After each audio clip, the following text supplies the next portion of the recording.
Welcome guys, and in this video I'm going to show you how to fix SD card files not showing on Cura Slicer. So basically what you'll need to do is plug your USB or SD card and basically click on the drive and click eject. So right now I don't have a USB. I'm going to plug right now.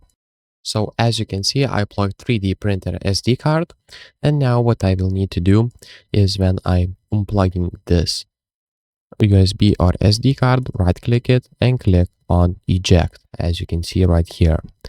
And you can do that in this little shortcut menu just by clicking right clicking on this USB storage.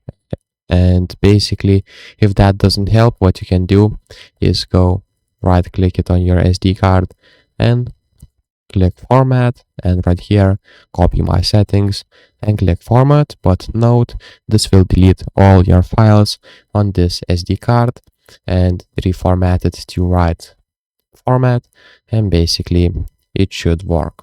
So if this video was helpful, please make sure to subscribe to Guide to Everything, comment down below for the algorithm, and see you in the next one. Peace.